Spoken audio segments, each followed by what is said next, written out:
Dans le silence de la terre reposent des coins des mondes que nous ne voyons plus.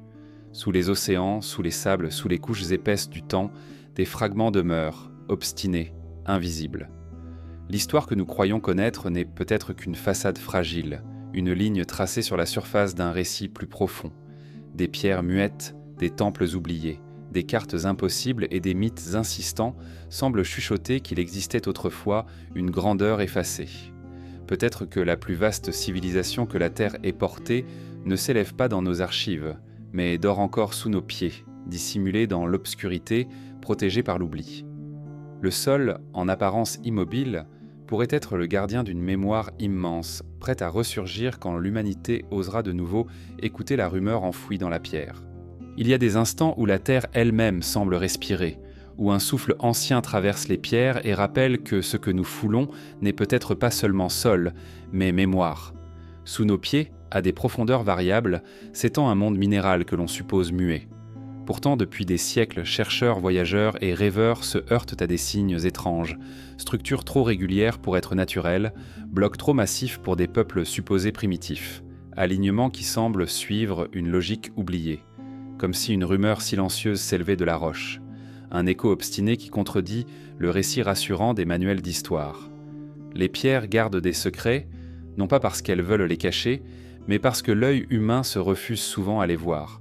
Dans les ruines effacées, dans les profondeurs marines, dans les cavernes scellées par le temps, quelque chose persiste, une trace d'organisation, une intention, une main qui aurait précédé toutes les autres.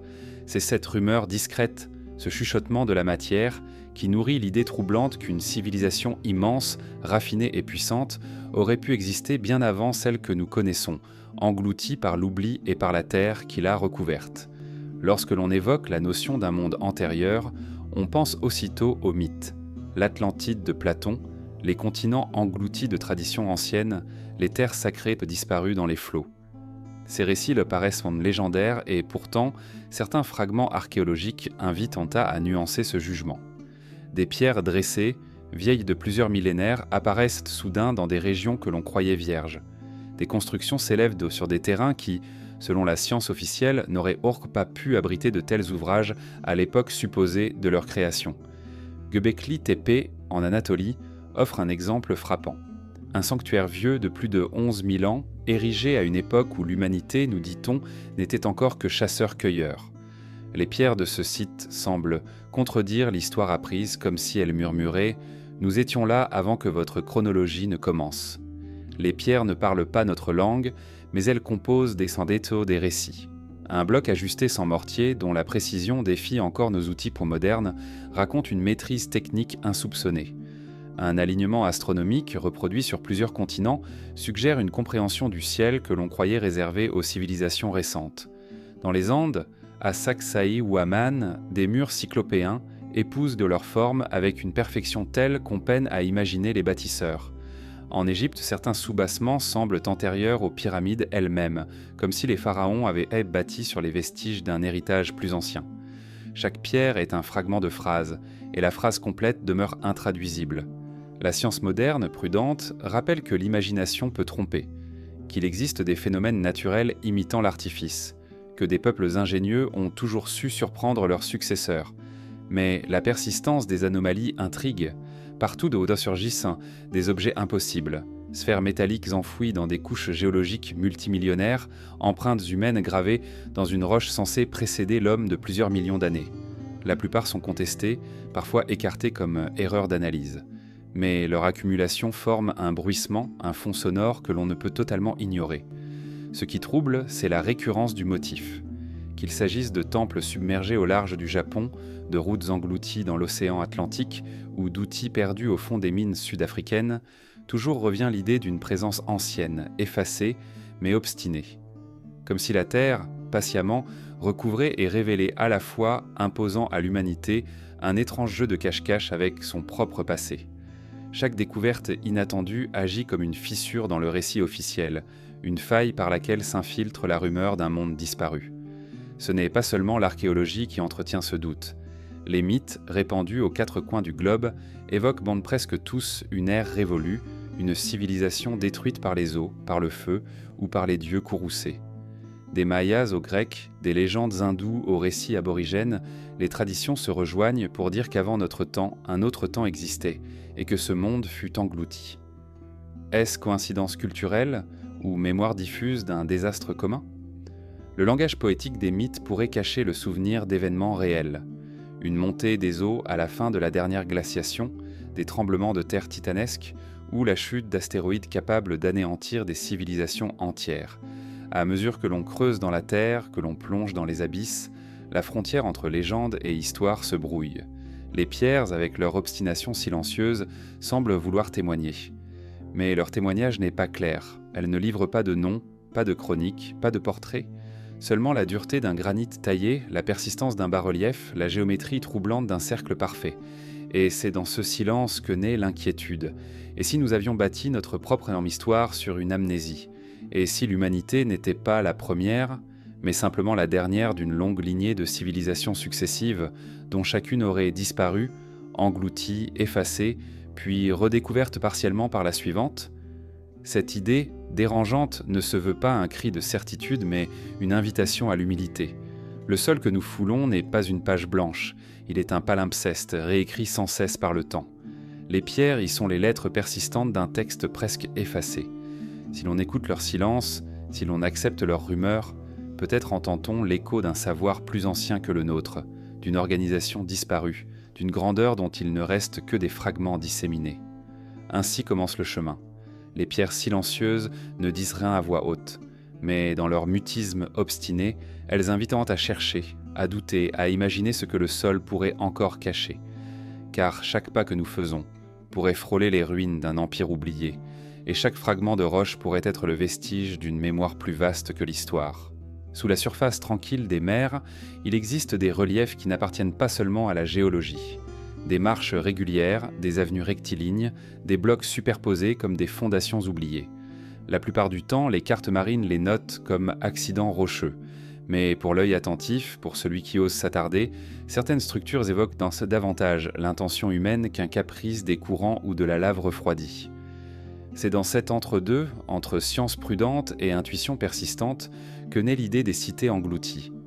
Des villes bâties il y a si longtemps qu'aucune mémoire humaine n'a pu les transmettre, effacées par les eaux, invisibles pour des millénaires, puis soudain révélées par un plongeur, un sonar ou un tremblement de terre qui déplace les sédiments. Depuis toujours, les océans recèlent de récits perdus. Les mythes parlent quotidiennement de terres non submergées, de royaumes engloutis pour leur orgueil, de continents qui sombraient sous la fureur des dieux. Mais il suffit de regarder les cycles naturels pour deviner qu'aucun cataclysme divin n'était nécessaire. À la fin de la dernière glaciation, il y a environ 12 000 ans, le niveau des mers s'est élevé de plus de 100 mètres. Des continents entiers de rivages, des plaines côtières fertiles, des vallées habitées ont été avalées. Ce que l'on appelle aujourd'hui le plancher océanique fut peut-être hier le sol de villes, de sanctuaires, de marchés, aujourd'hui inaccessible sous des dizaines de mètres d'eau salée. Certaines découvertes renforcent cette impression. Au large du Japon, près de l'île de Yonaguni, gît une structure que les plongeurs appellent parfois la pyramide sous-marine. De vastes terrasses, des escaliers abrupts, des plateformes qui semblent sculptées, se dressent dans la pénombre aquatique. Les géologues orthodoxes parlent d'érosion naturelle, façonnée par les courants et les fractures de la roche. Pourtant, certains chercheurs y voient l'œuvre d'un peuple ancien, dont la mémoire aurait été engloutie. Ce débat dure depuis des décennies, chaque camp accusant l'autre d'excès d'imagination ou de rigidité aveugle. Mais pour celui qui descend parmi les pierres massives, l'impression demeure troublante. La mer semble garder un secret, une architecture figée dans l'eau sombre. Plus loin, en Inde, les plongeurs explorant la baie de Cambay ont découvert d'immenses formations au sonar, des alignements qui ressemblent à des rues et des murs. Des artefacts, outils, fragments de poterie furent rapportés suggérant une présence humaine il y a plus de 9000 ans, bien avant les premières cités officiellement reconnues de Mésopotamie. Là encore, la prudence académique tempère l'enthousiasme. Analyse de contestée, datations incertaines. Mais même lorsque l'on retranche le doute, il reste cette image persistante, une plaine qui, jadis, abritait peut-être un peuple, aujourd'hui gisant sous les flots. Les légendes locales viennent parfois renforcer ces intuitions. Dans l'Atlantique, des pêcheurs des Açores parlent depuis longtemps de pierres dressées au fond de l'eau, comme les restes d'anciennes routes. Dans la Méditerranée, près de l'île de Malte, on distingue des sillons profondément creusés dans le calcaire, que certains interprètent comme des traces de chars ou de traîneaux, vestiges d'un trafic oublié. Ces marques disparaissent dans la mer, comme si une cité entière avait été engloutie par l'avancée des eaux. Les habitants parlent d'un pays perdu, que la mer aurait avalé, mémoire transmise de génération en génération. Ces cités englouties, qu'elles soient réelles ou illusoires, ont un pouvoir particulier. Elles dérangent. Elles rappellent que l'histoire n'est pas figée, qu'elle peut être bousculée par une simple découverte au fond de l'océan. Elles nous obligent à considérer que les peuples anciens étaient peut-être plus nombreux, plus organisés et plus ingénieux que nous l'imaginons, car bâtir près de la mer a toujours été un instinct humain. Les fleuves, les ports, les rivages nourrissent les échanges et favorisent la prospérité. Mais c'est aussi s'exposer au risque des eaux montantes, aux raz-de-marée, aux séismes. Alors combien de villes avons-nous perdues sous les vagues et combien dorment encore, intactes, sous des couches de sable et de corail ? L'inquiétude vient de ce que nous savons déjà. Notre planète est mouvante. Le plancher marin se déplace, les plaques tectoniques s'affrontent, les volcans engloutissent dans des terres entières. Santorin conserve le souvenir d'une éruption qui dévasta les civilisations égéennes. L'Atlantide de Platon pourrait bien n'être que la mémoire de ce cataclysme, une île florissante disparue dans le feu et l'eau. Les géologues confirment que des événements de cette ampleur se produisent, assez rares pour sembler légendaires, mais assez fréquents pour avoir marqué la mémoire collective de l'humanité. Peut-être les cités englouties ne sont-elles que le visage oublié de ces désastres, fossilisés dans les récits mythiques. Et si les ruines sous-marines devaient s'avérer authentiques, qu'est-ce que cela signifierait ? Cela voudrait dire que l'humanité civilisée a commencé bien plus tôt que ce que nous croyons, que des cités existaient avant l'invention de l'écriture, avant les grandes dynasties, avant même l'idée que l'homme pouvait bâtir autre chose que des huttes et des villages. Cela voudrait dire qu'une mémoire entière, des millénaires de savoir, s'est dissoute dans les océans. Un monde effacé, dont il ne reste que des rumeurs, des vestiges et des ombres discernées par les sonars modernes. La difficulté était que la mer protège et détruit à la fois. Elle conserve dans son obscurité des objets qui, hors de l'eau, se seraient décomposés depuis longtemps. Mais elle les cache derrière ces flots, rendant leur accès périlleux. Chaque plongée, chaque exploration coûte cher et demande un effort colossal. Ainsi, de nombreuses zones du plancher océanique n'ont jamais été cartographiées avec précision. Les abysses demeurent presque aussi mystérieux que les étoiles. Il est alors facile d'imaginer que des cités entières dorment encore, invisibles, attendant qu'un jour les techniques modernes puissent les dévoiler. Mais il y a aussi le refus. Car admettre l'existence de cités englouties trop anciennes, trop sophistiquées, reviendrait à réécrire l'histoire. Les archéologues officiels hésitent, non pas par mauvaise volonté, mais parce qu'un tel changement remettrait en cause des décennies de savoirs établis. La science avance par certitudes successives, et chaque certitude doit être défendue jusqu'à ce que la preuve devienne irréfutable.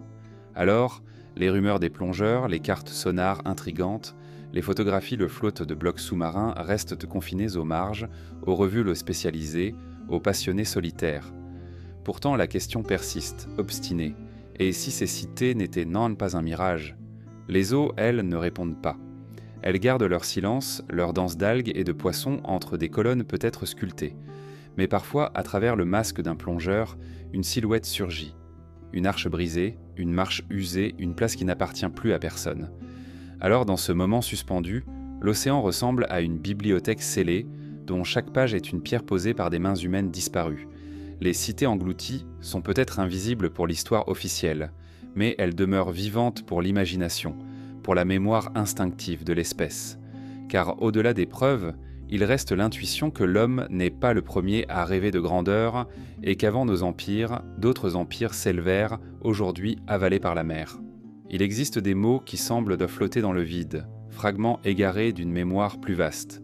Ils surgissent dans des récits anciens, dans des chants transmis de bouche à oreille, dans des symboles gravés sur des pierres dont l'origine se perd.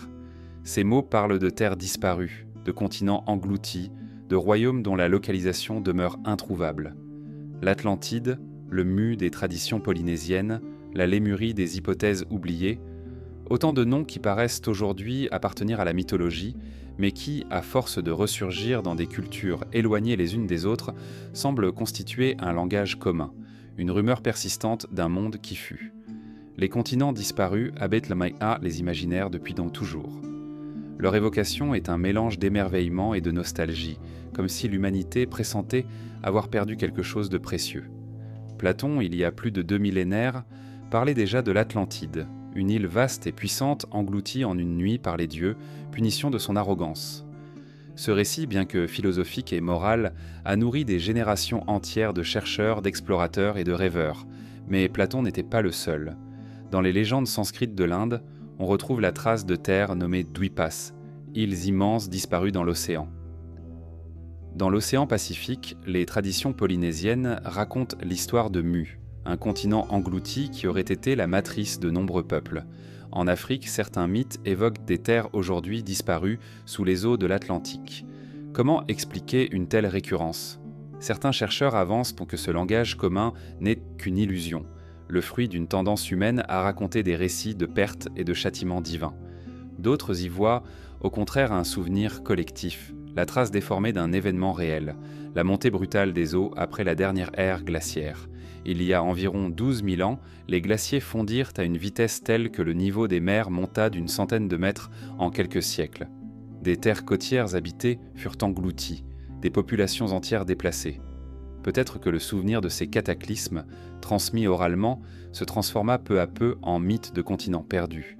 Mais alors, pourquoi ces récits évoquent-ils non pas seulement des côtes effacées, mais de vastes empires, des civilisations brillantes, des savoirs immenses effondrés? Le langage des continents disparus ne se limite pas aux mythes. On le retrouve dans les cartes anciennes. Certaines consultées, comme celle de Piri Reis au XVIe siècle, semblent représenter des rivages aujourd'hui recouverts de glace, dessinés avec une précision troublante pour l'époque. Ces cartes intriguent, car elles suggèrent un peu la connaissance de terres inconnues ou invisibles. Elles laissent entendre que des navigateurs, ou peut-être des civilisations oubliées, auraient cartographié la planète avant nous. Même si beaucoup de ces anomalies cartographiques sont sujettes à débat, elles alimentent l'idée que le langage des continents disparus n'était pas seulement poétique, mais aussi géographique. Au XIXe siècle, des savants occidentaux redécouvrent ces mythes et les interprètent selon leur propre logique. L'idée de la lémurie, par exemple, fut proposée pour expliquer la présence d'espèces semblables en Inde et à Madagascar. Avant la théorie des plaques tectoniques, on imaginait qu'un continent entier avait disparu sous l'océan Indien, reliant jadis ces terres éloignées. Plus tard, la dérive des continents offrit une explication plus rationnelle. Mais la lémurie ne disparut pas des esprits. Elle continua de nourrir des récits ésotériques où elle devenait le siège d'une civilisation ancienne dotée d'une sagesse aujourd'hui perdue. Ce qui frappe, c'est que partout sur Terre, les cultures semblent parler de terres englouties, comme si l'humanité avait une mémoire commune d'avoir perdu un foyer originel. Peut-être n'est-ce qu'une illusion, le produit de l'universalité des catastrophes naturelles, mais il est possible aussi que ce langage soit celui d'une expérience réellement partagée, le souvenir diffus d'un monde où l'homme avait bâti plus qu'on ne l'imagine, effacé par les eaux et les tremblements de terre. Dans ce langage se trouvent aussi des symboles, des spirales, des cercles, des représentations du déluge. Gravées sur les parois de grottes, elles évoquent à la fois la cyclicité du temps et les catastrophes qui se répètent. Certaines traditions parlent d'âges successifs de l'humanité, des mondes qui naissent, prospèrent, puis s'effondrent avant de renaître sous une autre forme. Les continents disparus deviennent alors la métaphore d'un cycle universel. Rien n'est permanent, pas même les plus grandes civilisations. Dans cette perspective, leur langage n'est pas seulement historique, mais cosmique. Il rappelle à l'homme sa fragilité face aux forces immenses qui l'entourent. Il est troublant de constater que les récits des continents disparus se superposent parfois avec des découvertes géologiques récentes. Sous la mer du Nord, les chercheurs ont mis en évidence Doggerland, une vaste plaine qui reliait autrefois l'Angleterre au continent européen.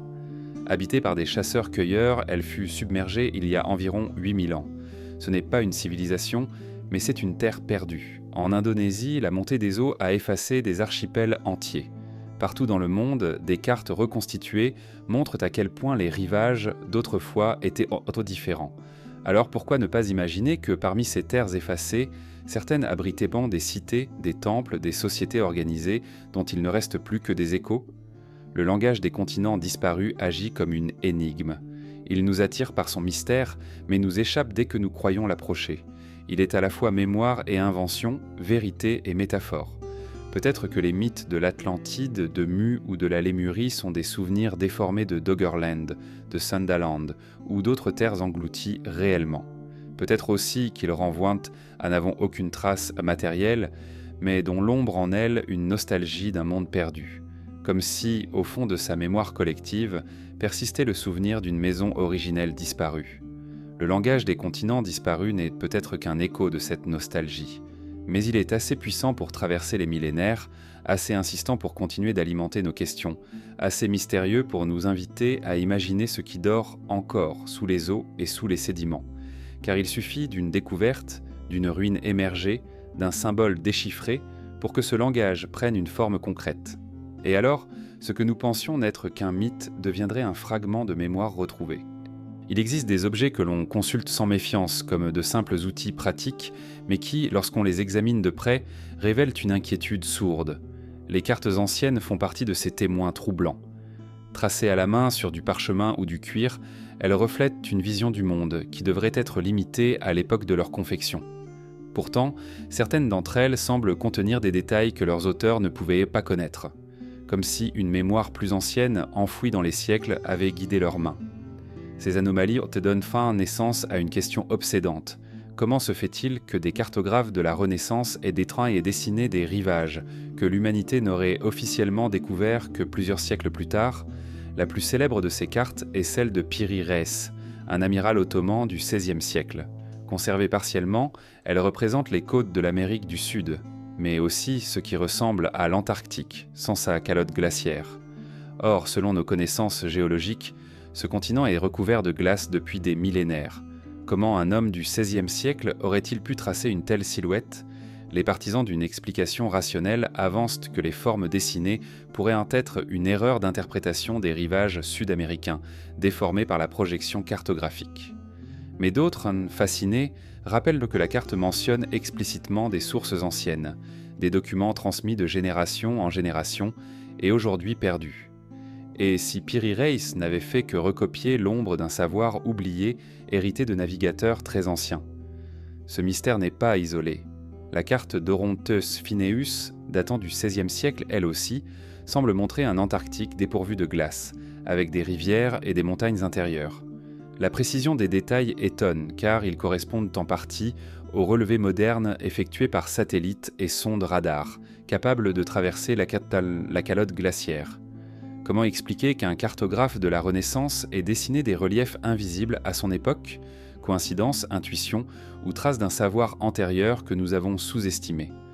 Il y a aussi la carte de Zéno, publiée en 1558, qui décrit des îles de l'Atlantique Nord dont certaines semblent avoir disparu ou s'être déplacées depuis.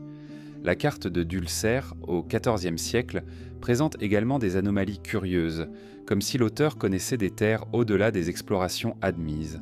Quant à la fameuse carte de Cantino, elle témoigne d'une précision étonnante pour les côtes africaines et brésiliennes, bien avant que les expéditions européennes ne les aient cartographiées avec autant de détails.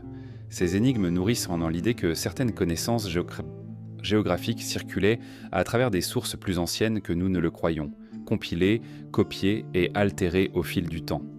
Il est tentant d'imaginer une civilisation maritime disparue dont les cartes auraient un survécu en fragments, transmises comme des reliques à travers les siècles.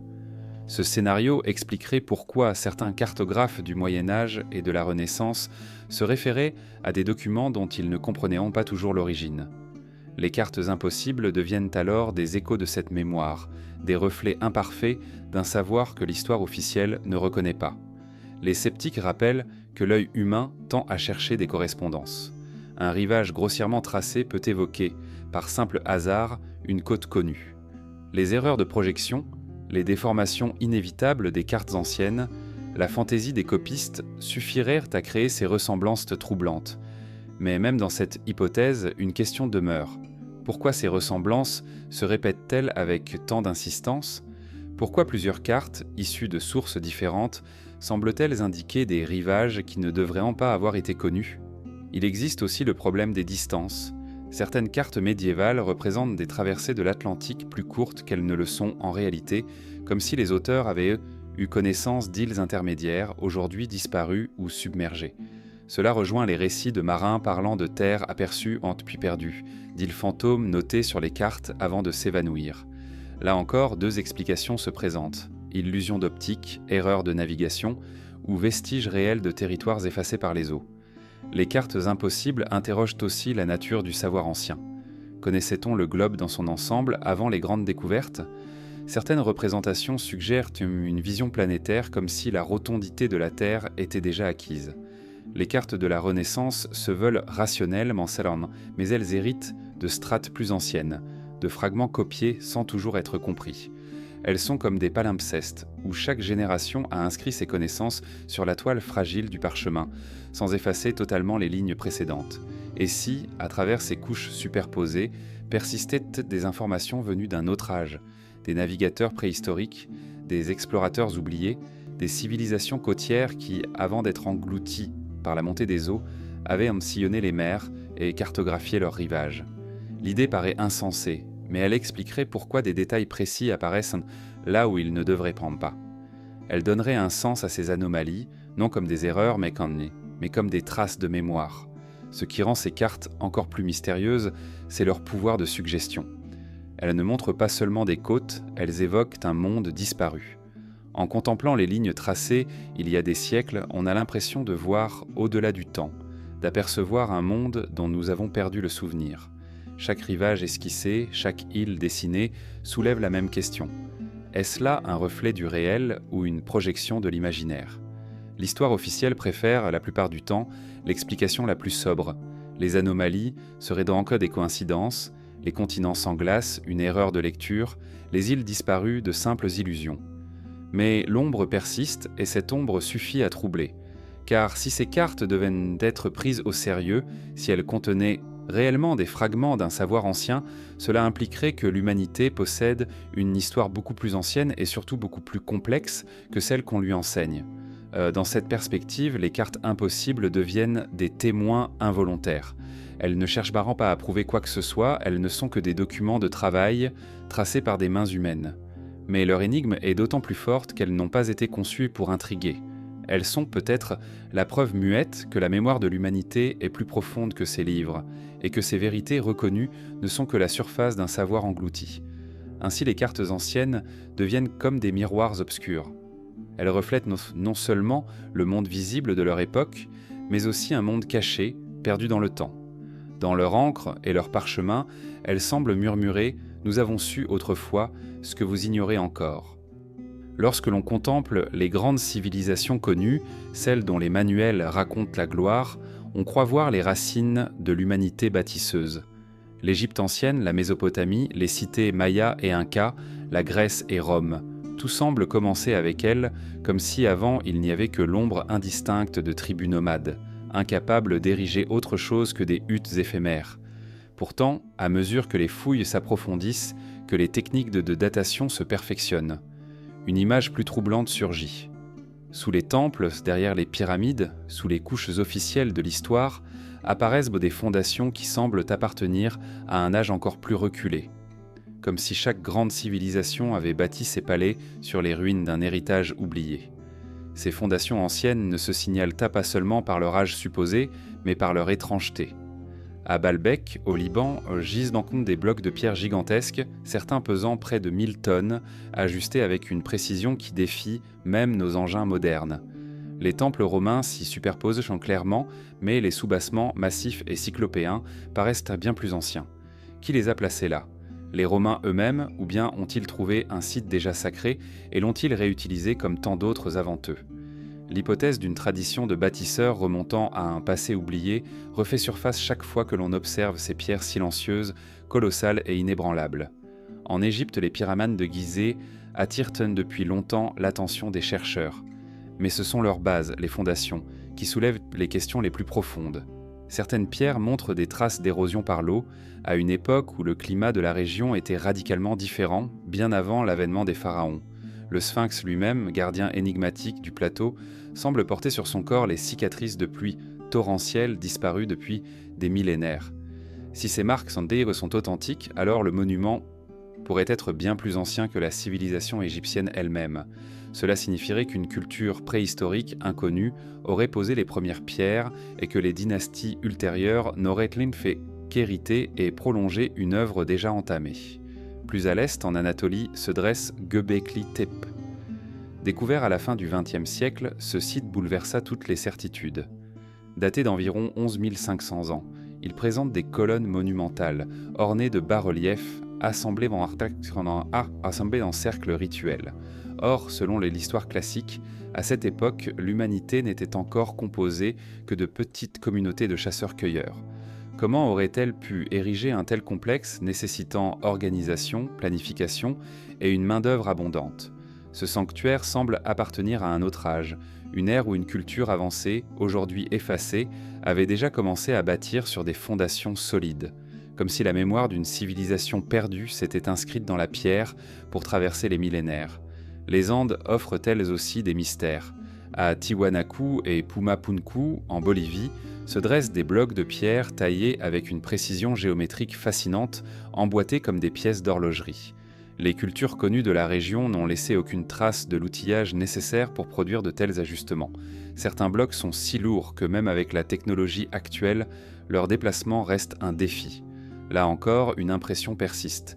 Les civilisations andines ont bâti sur des fondations qui les précédaient, héritières d'un savoir dont nous avons perdu la clé. Le phénomène est récurrent. Les fondations les plus anciennes semblent souvent les plus inexplicables. À Malte, d'énormes temples mégalithiques s'élèvent sur des plateformes que l'on croit dater d'avant 3000 avant notre ère. J.C. en Crète, sous les palais minoans, des vestiges plus archaïques apparaissent.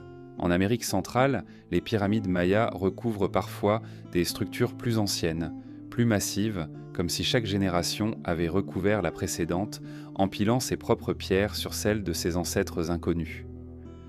Ce qui se dessine alors, c'est l'image d'un monde bâti en strates, chaque civilisation dressant ses temples au-dessus de celles qui l'ont précédé, comme si le sol lui-même conservait les mémoires successives. Mais certaines de ces strates semblent provenir d'un temps où, officiellement, rien de tel n'aurait dû exister. Elles sont plus vieilles tandis que l'agriculture, plus vieilles tandis que l'écriture, plus vieilles que les royaumes. Et pourtant, elles existent, immuables et silencieuses. Les savants cherchent des explications. Peut-être sous-estimons-nous les capacités des sociétés préhistoriques. Peut-être des communautés de chasseurs savaient déjà tailler, transporter et organiser des blocs colossaux, bien avant l'invention de la roue. Peut-être avons-nous tort de croire qu'une société doit être agricole et hiérarchisée pour bâtir des monuments. Mais même si ces hypothèses sont valables, elles ne dissipent pas le mystère. Pourquoi alors ces prouesses semblent-elles s'être perdues, oubliées pour ne réapparaître que des millénaires plus tard ? Il est possible aussi que nous soyons confrontés à des fragments d'un savoir plus ancien, transmis par des traditions orales, par des mythes devenus légendes. Des bâtisseurs itinérants, des héritiers d'une civilisation disparue, auraient désemé ça et là leurs techniques avant de disparaître totalement.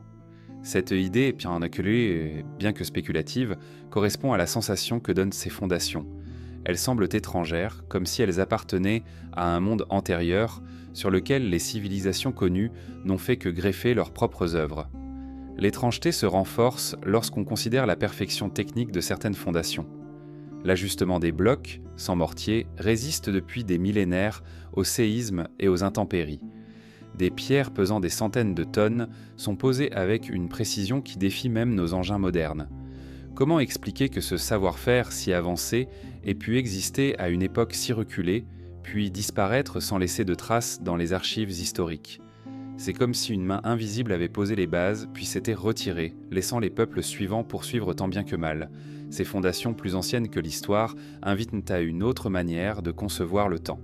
Et si l'humanité n'était pas une ligne ascendante partant de la simplicité vers la complexité, mais une succession de vagues, de civilisations érigées puis effacées, chacune laissant derrière elle quelques fragments indéchiffrables. Dans cette vision, les blocs de Baalbek, les colonnes de Göbekli Tepe, les pierres de Pumapunku ne sont pas des anomalies isolées, mais des témoins d'une mémoire brisée. Ils forment le langage silencieux d'un passé que nous refusons encore d'intégrer à notre récit, car ces fondations, loin d'être seulement techniques, sont symboliques. Elles incarnent la profondeur du temps, le poids des civilisations disparues. Elles rappellent que sous chaque ville moderne, sous chaque temple antique, se trouvent d'autres pierres, d'autres couches, d'autres mondes. Le sol que nous foulons est un livre dont chaque page est une strate de mémoire, et certaines de ces pages sont plus vieilles que l'histoire elle-même. Il y a des lieux où la pierre semble avoir été façonnée, non pas pour protéger des corps, mais pour abriter des souvenirs. Les cavernes, souvent perçues comme des refuges primitifs, sont en réalité des bibliothèques obscures, saturées d'ententes d'images et de symboles. Quand l'homme moderne s'y aventure avec sa lampe, il découvre que bien avant l'écriture, une autre forme de langage y avait trouvé sa demeure. Un langage de peinture, de gravure, de signes qui défient encore les archéologues. Ces grottes, disséminées sur tous les continents, portent en elles une énigme troublante. Elles semblent témoigner d'une mémoire ancienne, parfois si élaborée qu'elle paraît appartenir à une civilisation disparue. Dans la grotte de Lascaux, découverte au milieu du XXe siècle, les murs s'animent d'une procession silencieuse d'animaux. Chevaux, bisons, aurochs surgissent dans l'éclat fragile des torches. Mais derrière la beauté brute des fresques, un mystère persiste. Pourquoi tant de précision, tant de soin, tant d'efforts pour peindre dans un lieu où la lumière naturelle ne pénètre jamais ? Certains chercheurs avancent l'hypothèse de rituels chamaniques, d'autres y voient un calendrier codé, une manière de transmettre des savoirs liés aux cycles saisonniers et aux étoiles. Ces cavernes ne sont peut-être pas seulement des sanctuaires spirituels, mais aussi des archives, un endroit où l'humanité conservait des connaissances vitales. Plus troublants encore sont certains signes abstraits. Loin des figures animales, ils apparaissent plutôt sous forme de points, de grilles, de spirales. Des chercheurs comme Geneviève von Petzinger ont montré que ces symboles se répètent dans différentes grottes à travers l'Europe et au-delà, comme si une grammaire commune existait. Ces marques ne sont pas l'œuvre de hasards isolés, mais d'une logique partagée. Et si elles représentaient une forme d'écriture avant l'écriture, une tentative de fixer la mémoire dans la pierre bien avant les premiers alphabets. Ce langage muet, gravé dans l'ombre, laisse penser qu'une culture plus vaste circulait entre les peuples, reliant des communautés lointaines dans un réseau invisible. Au-delà de l'Europe, d'autres cavernes témoignent de la même énigme. En Indonésie, sur l'île de Sulawesi, on a découvert des empreintes de mains et des peintures d'animaux vieilles de plus de 40 000 ans, contemporaines, voire plus anciennes, que celles d'Europe. Dans les déserts d'Arabie, des gravures rupestres montrent des scènes de chasse détaillées, témoignant d'un monde luxuriant disparu. Dans les grottes des Amériques, au Brésil comme au Nouveau-Mexique, des peintures étranges évoquent parfois des silhouettes mi-humaines, mi-animales, comme sorties d'un imaginaire commun. Ces résonances tournant à travers le monde font naître une impression de continuité. Et si ces cavernes étaient prendre les fragments dispersés d'un même foyer originel, d'une mémoire partagée qui aurait voyagé bien au-delà des continents? Les cavernes ont aussi un rapport particulier au temps. Elles préservent ce que la surface détruit. Là où le vent, l'eau et le feu effacent, la pierre protège. Ainsi, elles conservent des images, intactes depuis des dizaines de millénaires, comme des lanternes figées dans l'obscurité. Ce qui frappe, c'est que certaines peintures témoignent d'une sophistication inattendue, usage de pigments complexes, connaissance des reliefs pour créer des effets de mouvement, utilisation de l'acoustique pour renforcer l'expérience des rituels. Dans certaines grottes, des sons graves résonnent au point précis où des peintures sont situées, comme si l'art visuel et le son avaient été conçus ensemble. Cette union d'arts multiples laisse entrevoir un raffinement culturel dont nous n'avons pas fini de saisir la profondeur. Mais la mémoire des cavernes ne se limite pas à l'art. Dans certaines régions, des galeries souterraines immenses semblent artificielles, comme si elles avaient été creusées non par la nature, mais par la main de l'homme. En Turquie, les villes souterraines de Derinkuyu et de Kaymakli s'enfoncent sur plusieurs étages sous terre, abritant jadis des milliers de personnes. Leur origine exacte demeure floue. Certains les attribuent aux premiers des chrétiens, d'autres aux Hittites. Mais les fondations semblent plus anciennes encore. Ces labyrinthes rappellent que l'humanité a toujours cherché dans le sous-sol un refuge contre les cataclysmes, mais aussi un espace pour conserver ce qui devait durer. Peut-être que d'autres complexes, enfouis plus profondément, attendent encore leur découverte. Ce qui trouble, c'est que ces cavernes et galeries ne sont pas isolées. De l'Europe à l'Asie, des réseaux de tunnels préhistoriques ont été découverts, s'étendant parfois sur des centaines de kilomètres. Trop étroits pour être des voies commerciales, trop réguliers pour être naturels, ils suggèrent un dessein encore incompris. Certains y voient un système de communication ou de migration, d'autres une tentative d'échapper à des conditions climatiques extrêmes. Mais une idée plus vertigineuse persiste. Ces tunnels pourraient être les vestiges d'un monde souterrain, bâti par une humanité dont nous ne connaissons presque rien. Les cavernes, qu'elles soient naturelles ou façonnées, deviennent alors le théâtre d'une mémoire ardente. Elles contiennent les traces de rituels, de savoirs, de refuges, de récits. Elles sont des bibliothèques minérales, où chaque paroi est une page, chaque gravure une phrase, chaque symbole un mot. Mais ce langage nous échappe encore. Nous y voyons des animaux, des signes, des empreintes, mais le sens profond demeure voilé. Peut-être que nous ne possédons pas les clés pour comprendre ce qu'elle voulait en la transmettre.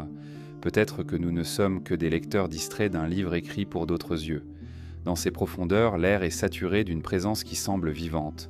L'obscurité, loin d'être vide, enveloppe les fresques comme une peau protectrice. Chaque pas résonne, chaque souffle rappelle que nous sommes des intrus dans un sanctuaire façonné par d'autres mains. Le silence devient un langage en soi, une vibration qui semble dire que la mémoire brûle encore ici, dans l'ombre, même si nous ne savons plus la lire. Ce qui fascine, c'est que ces cavernes continuent de nous parler malgré notre ignorance. Elles éveillent en nous une émotion étrange, un mélange d'effroi et de tendresse comme si nous reconnaissions quelque chose de familier, mais trop ancien pour être rappelé consciemment. Elles semblent toucher une mémoire enfouie, un souvenir collectif que nous portons sans le savoir. Peut-être est-ce cela leur véritable pouvoir. Elles ne nous donnent pas des réponses, mais elles réveillent en nous des échos, des intuitions, des visions. Ainsi, les cavernes apparaissent comme des seuils. Seuil entre le monde visible et le monde enfoui, entre l'histoire et la préhistoire, entre le connu et l'inconnu. Elles abritent une flamme invisible, celle de la mémoire ancienne, qui continue de brûler à travers les millénaires. Une flamme fragile, vacillante, mais que ni le temps ni l'oubli n'ont réussi à éteindre. Il y a, disséminés sur la Terre, des édifices dont la présence seule remet en cause le fil narratif de l'histoire telle qu'on nous la raconte. Des temples qui ne se contentent pas d'impressionner par leur taille ou leur majesté, mais qui semblent être des intrus dans la chronologie. Ils apparaissent un main trop tôt ou trop tard, ou avec un savoir-faire qui n'aurait pas dû exister au moment de leur édification. Chaque pierre, chaque colonne, chaque alignement soulève une question. Qui a bâti cela et comment ? Et surtout, Bangpi, pourquoi ces structures semblent-elles défier la logique d'une évolution linéaire de l'humanité ? Au cœur de la jungle cambodgienne, Angkor Wat se dresse comme une énigme. Certes, les historiens attribuent en Oebi son origine à l'Empire Khmer du XIIe siècle, mais l'ampleur du site, son alignement astronomique précis et l'impression d'avoir été bâti sur des structures plus anciennes intriguent d'où j'entraîne toujours. Le temple semble appartenir à une continuité architecturale qui dépasse le temps d'un règne ou d'une dynastie. Les pierres, massives et finement sculptées, semblent dialoguer avec des mythes qui se perdent dans l'aube des âges. Angkor Wat, à l'instar de tant d'autres temples d'Asie, apparaît comme la pointe émergée d'un iceberg historique dont la base pourrait remonter beaucoup plus loin que ne l'admettent les chronologies officielles. En Égypte, le temple d'Abydos recèle des inscriptions qui suscitent de longues polémiques. Gravées dans la pierre, certaines formes évoquent des machines modernes, hélicoptères, chars, aéronefs. Pour les uns, il s'agit d'un simple palimpseste, le résultat de gravures effacées et recouvertes. Pour d'autres, c'est la preuve qu'une connaissance oubliée se dissimule sous les symboles. Mais au-delà de ces gravures, c'est l'ensemble des temples égyptiens qui interroge. Le temple de Karnak, avec ses colonnes titanesques, semble avoir exigé une organisation que l'on attribue difficilement à l'époque supposée de sa construction. Le mystère essaie renforcé par le fait que certains soubassements paraissent plus anciens que les parties visibles, comme si les pharaons eux-mêmes avaient débattu sur un héritage qu'ils ne comprenaient pas entièrement. À Malte, les temples mégalithiques de Gantija et de Hagar Kim bouleversent les chronologies, datés d'environ 3500 avant notre ère. J.B.C., ils précèdent Monsid de 1000 ans les pyramides d'Égypte. Leurs blocs massifs, parfois de plusieurs tonnes, sont assemblés sans mortier, avec une maîtrise étonnante. Comment un peuple supposé simple, sans technologie avancée, a-t-il pu ériger de tels monuments ?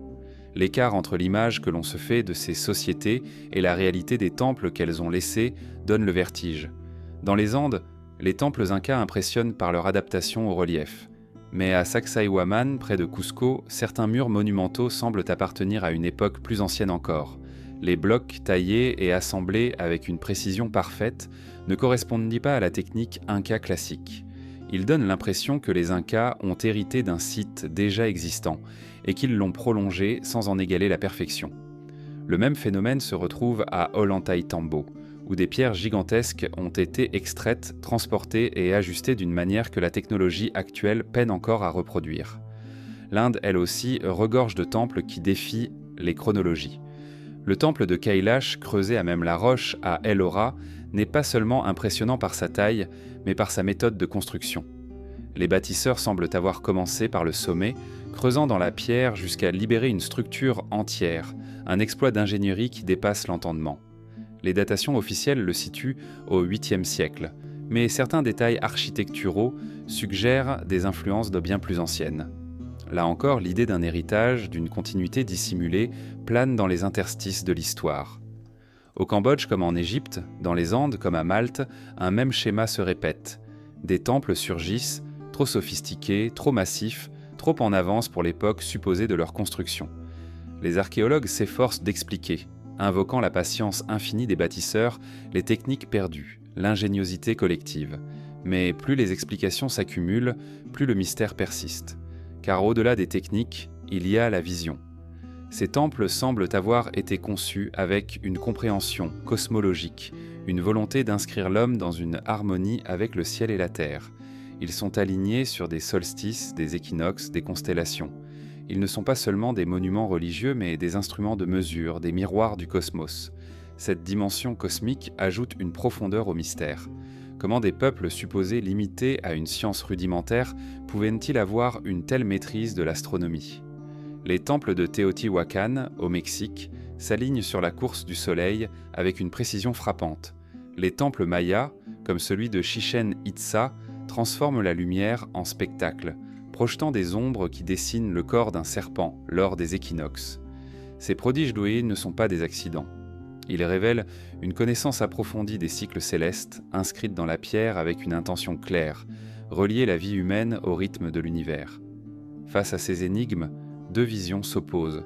La première, rassurante, affirme que nous sous-estimons simplement l'ingéniosité des anciens, que par observation et persévérance, ils pouvaient atteindre ces prouesses. La seconde, plus vertigineuse, suggère qu'ils n'ont pas inventé seuls ce savoir, mais qu'ils en étaient les héritiers, que ces temples témoignent d'une mémoire plus ancienne, transmise de génération en génération, issue peut-être d'une civilisation disparue dont nous avons perdu la trace. Ce qui est certain, c'est que ces temples défient la chronologie officielle.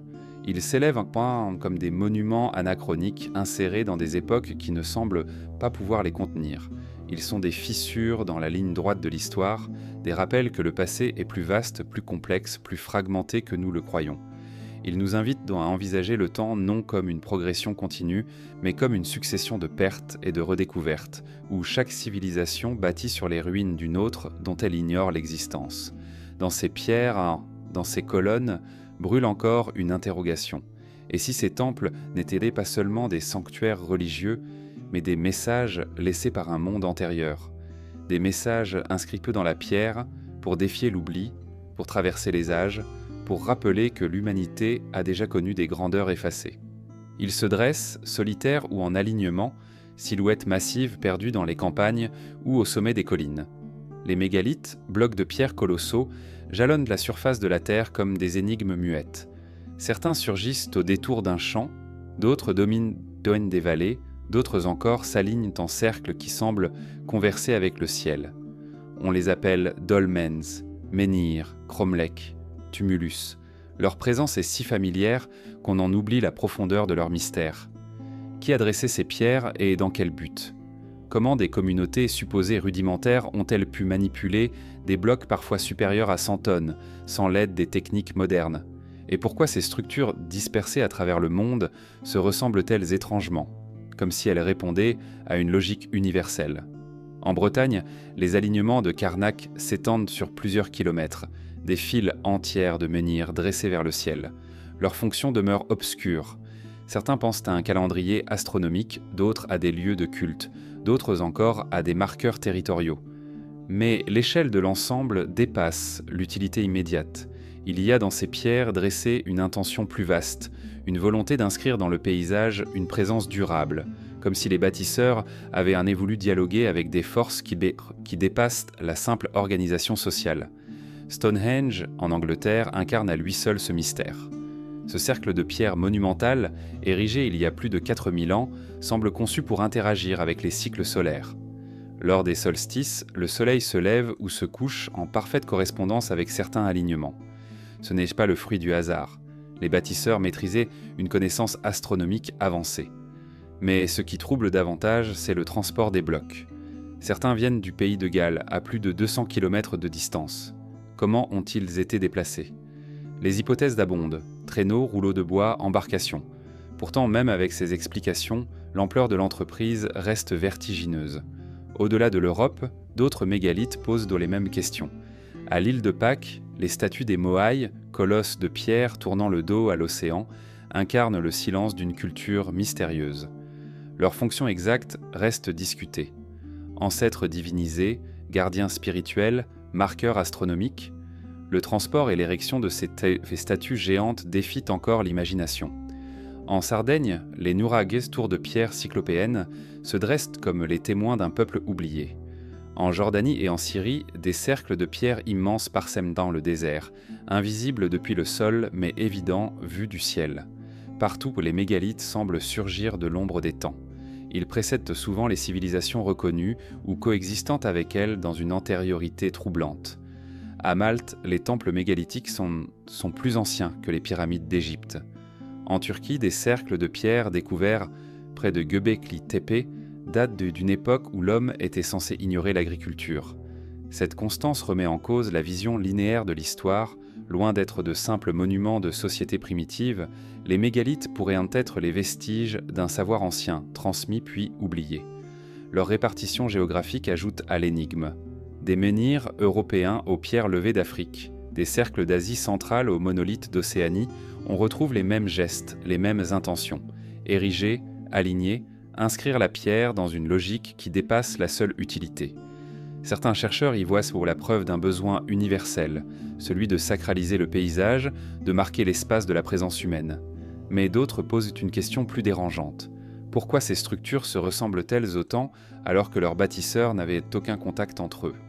L'hypothèse d'un foyer originel, d'une civilisation mère dont le savoir se serait diffusé aux quatre coins du monde, trouve là un écho puissant. Ce qui frappe aussi, c'est la durabilité des mégalithes. Alors que tant de palais et de temples se sont effondrés, ces blocs dressés survivent, défiant le temps et les intempéries. Leur simplicité apparente est leur force. Une pierre colossale, posée debout, ne se laisse pas aisément effacer. Elle devient l'empreinte éternelle d'un peuple disparu. Peut-être était-ce là l'intention, créer des monuments indestructibles, non pour transmettre un message clair, mais pour garantir qu'une trace subsisterait, même après l'effondrement de la civilisation qui les avait élevés. Le mystère des mégalithes réside aussi dans leur relation au ciel. Beaucoup d'entre eux sont orientés selon des axes astronomiques, solstice, équinoxe, position d'étoiles. Comme si les bâtisseurs avaient voulu relier la Terre au cosmos, inscrire leurs œuvres dans une harmonie universelle. Ce geste répété d'un continent à l'autre suggère une vision partagée. L'homme n'était pas seul face à la nature. Il faisait partie d'un ordre cosmique qu'il devait refléter dans la pierre. Cette conception du monde, aujourd'hui oubliée, pourrait être l'héritage d'une sagesse plus ancienne, inscrite dans la mémoire des peuples et figée dans le granit. Certaines théories plus audacieuses proposent que les mégalithes étaient des centres d'énergie, des points de résonance avec les forces terrestres et célestes. Les lignes telluriques, ces flux invisibles que certains disent parcourir la planète, auraient guidé l'emplacement des pierres.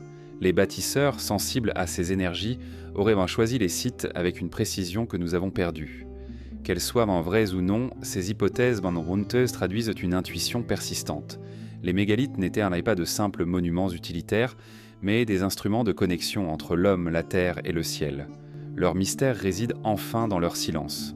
Aucun texte ne les accompagne, aucune chronique ne raconte leur érection. Ils se dressent seuls, sans contexte, sans explication. Cette absence de mots rend leur présence encore plus troublante, car dans ce vide, l'imagination s'engouffre. Chaque menhir devient un témoin, chaque dolmen un autel, chaque cercle un livre fermé. Les mégalithes sont des questions figées dans la pierre, offertes à toutes les interprétations. Peut-être est-ce leur fonction la plus profonde, défier le temps et l'entendement, obliger l'homme à se confronter à sa propre ignorance. Car en les contemplant, on perçoit confusément que le passé est plus vaste que ce que l'on croit. Les mégalithes ne livrent pas de réponse. Ils rappellent seulement que des mains, il y a des millénaires, ont dressé ces pierres avec une intention qui nous échappe encore, et que cette intention résonne toujours, silencieuse et persistante, dans le paysage. Sous la croûte terrestre, dans les profondeurs où le soleil ne pénètre jamais, circulent pour des flux silencieux. Ce sont des rivières cachées, des nappes souterraines qui serpentent à travers la roche, creusant des galeries, nourrissant des grottes, polissant des cathédrales minérales dans l'obscurité. Mais ces cours d'eau invisibles ne transportent pas seulement de l'eau, ils portent avec eux une métaphore plus vaste, celle de la connaissance enfouie qui circule sous la surface du monde visible. Car de tout temps, l'humanité a soupçonné que le savoir n'était pas uniquement inscrit dans les livres ou les monuments, mais qu'il s'écoulait, comme un courant discret, dans des lieux dissimulés à la vue. Dans les traditions anciennes, l'eau souterraine symbolise presque toujours une mémoire cachée. Les mythes mésopotamiens parlaient de l'Apsu, l'océan souterrain, source de la création. Les Grecs imaginaient les fleuves de l'Hadès, comme le Styx ou le Léthé, dont l'un effaçait la mémoire et l'autre liait les serments. Dans les textes sacrés de l'Inde, les rivières invisibles coulaient sous terre comme les veines d'un cosmos vivant. Ces récits semblent témoigner d'une même intuition. Ce qui est enfoui sous la surface détient une vérité plus ancienne, plus profonde que celle des mondes visibles. Les grottes ornées de l'ère préhistorique étaient souvent associées à des sources ou des rivières souterraines. L'eau, en s'infiltrant à travers la pierre, semblait relier la mémoire des ancêtres à celle de la terre elle-même. Peut-être que les peintures et les gravures n'étaient pas seulement des œuvres symboliques, mais aussi des tentatives de dialoguer avec cette circulation invisible, comme si les anciens avaient aperçu que le sol abritait non seulement des forces naturelles, mais aussi des forces de connaissance. Certains sites archéologiques renforcent cette impression. À Chavin de Huántar, dans les Andes péruviennes, des temples anciens sont construits au-dessus de galeries où l'eau circule encore.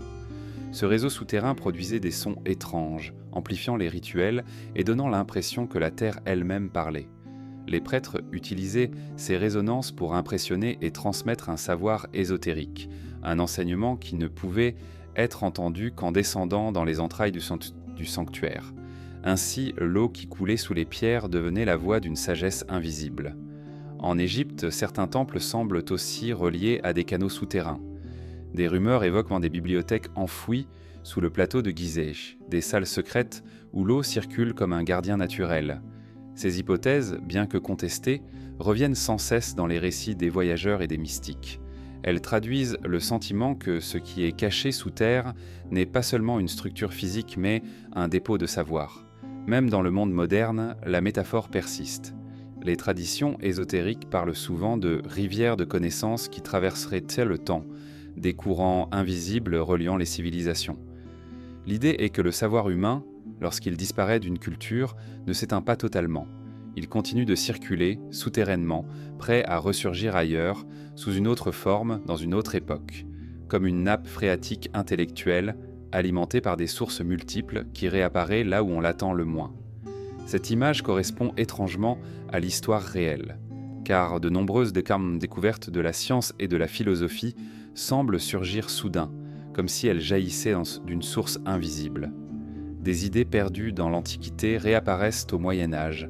Des techniques oubliées renaissent des siècles plus tard. C'est comme si l'humanité avait ses propres rivières souterraines, où le savoir circule en silence avant de rejaillir, alimentant de nouvelles civilisations. Certaines cultures anciennes connaissaient peut-être ce principe mieux que nous. Les temples mayas, souvent construits au-dessus de cénotes, ces gouffres remplis d'eau, suggèrent un lien sacré entre la connaissance et les rivières souterraines. Les prêtres plongeaient dans ces gouffres non seulement pour offrir des sacrifices, mais aussi pour interroger les esprits des profondeurs. Dans leur vision, descendre sous terre, vers l'eau invisible, c'était accéder à une mémoire plus vaste, à une sagesse enfouie. Les mégalithes eux-mêmes, parfois, semblent placés au-dessus de sources ou de veines d'eau souterraines. Certains chercheurs contemporains ont observé que des menhirs et des cercles de pierre se situant souvent sur des points où l'eau circule sous la terre. Était-ce une coïncidence ou bien les bâtisseurs pressentaient-ils un lien entre l'énergie de ces flux invisibles et leur quête spirituelle ?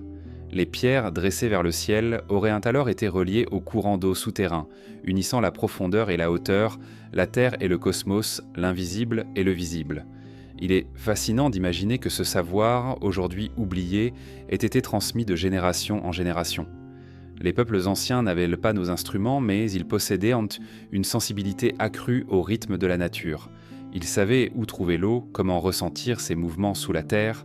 Peut-être avaient-ils aussi compris que ces courants invisibles n'étaient pas seulement des ressources physiques, mais aussi des symboles d'un autre type de circulation, celle des idées, des mythes, des mémoires. Le mystère s'épaissit lorsqu'on considère certains récits ésotériques parlant de fleuves de lumière circulant dans les profondeurs de la planète.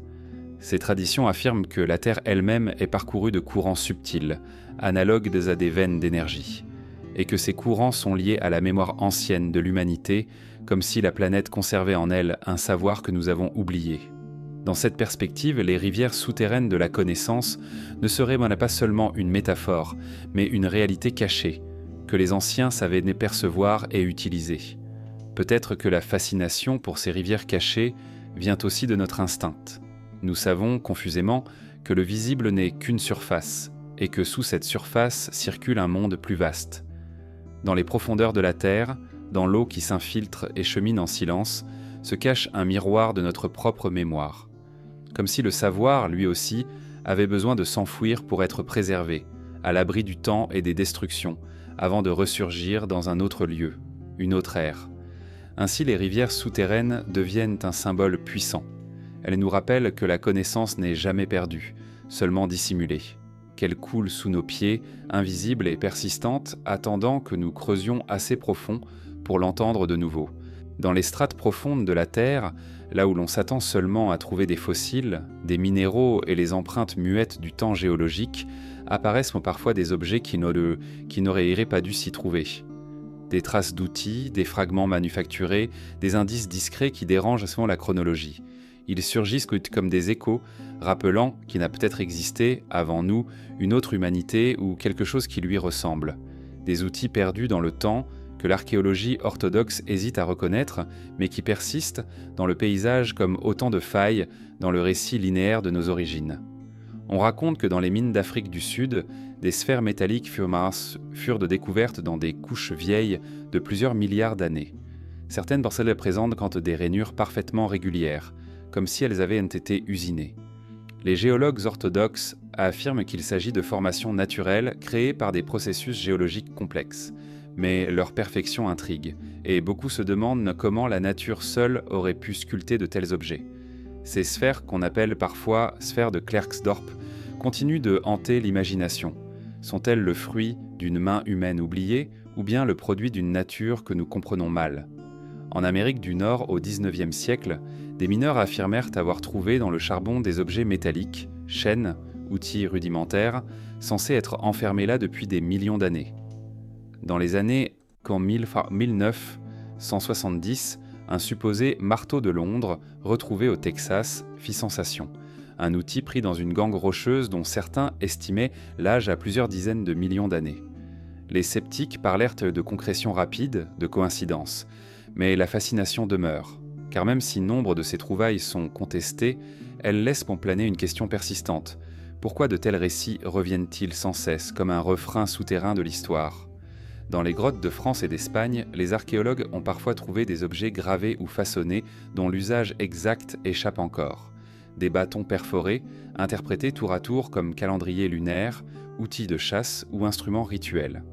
Leur sophistication semble dépasser les besoins immédiats des sociétés qui les ont créés. À quoi servirent-ils vraiment ?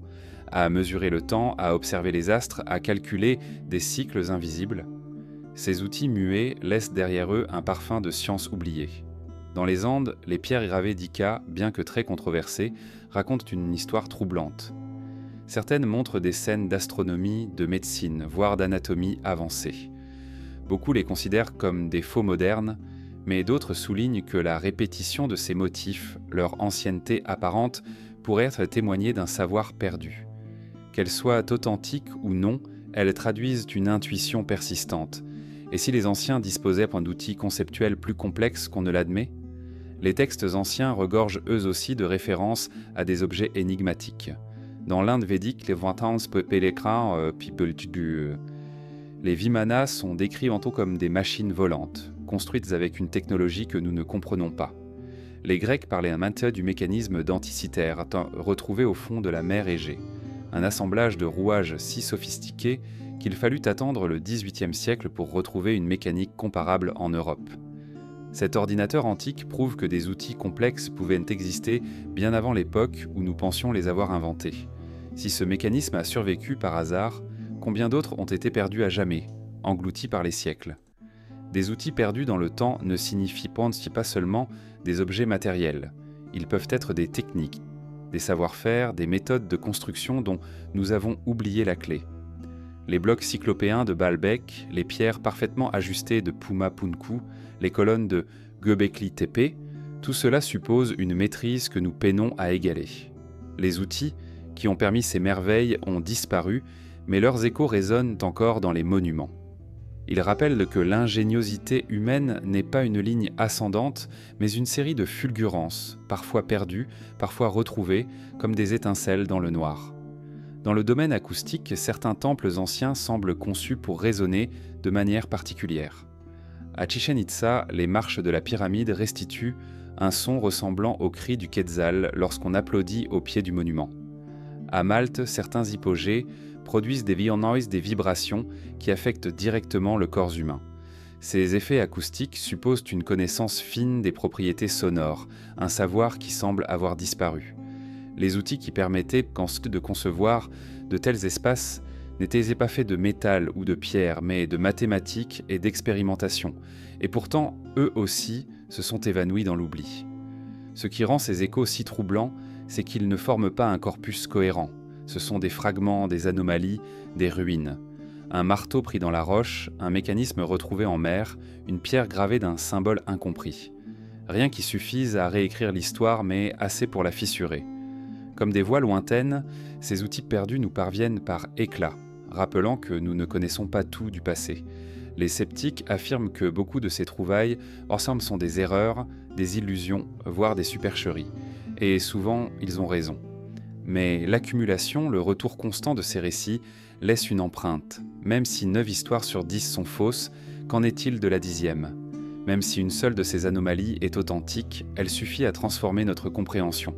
Car alors, cela signifierait que l'histoire humaine est plus profonde, plus riche, plus fragmentée que nous l'imaginons. Peut-être faut-il voir ces outils perdus comme des balises, des repères laissés dans le temps, que le hasard a préservés pour nous rappeler que rien ne se perd vraiment. Ils sont des échos, non des preuves définitives, des murmures de métal, de pierre et d'ingéniosité qui traversent les millénaires pour hanter notre présent. Ils ne donnent pas de réponse claire, mais ils nous forcent à poser les bonnes questions. Et c'est peut-être là leur véritable fonction. Réveiller en nous la conscience que le savoir n'est jamais totalement linéaire, qu'il peut se perdre puis renaître ailleurs, sous une autre forme dans un autre âge. Ainsi, les outils perdus dans le temps ne sont pas seulement des curiosités archéologiques. Ils sont des miroirs, reflétant notre ignorance mais aussi notre capacité à pressentir que derrière le silence du passé se cache un autre récit encore invisible. Il existe dans l'esprit humain une intuition étrange, comme un écho qui persiste au-delà de la mémoire historique. L'idée qu'avant notre monde, un autre monde avait déjà existé. Non pas un univers parallèle ou une création mythique seulement, mais un âge terrestre oublié, une humanité disparue dont il ne reste que des traces disséminées dans les légendes, les pierres et les anomalies archéologiques.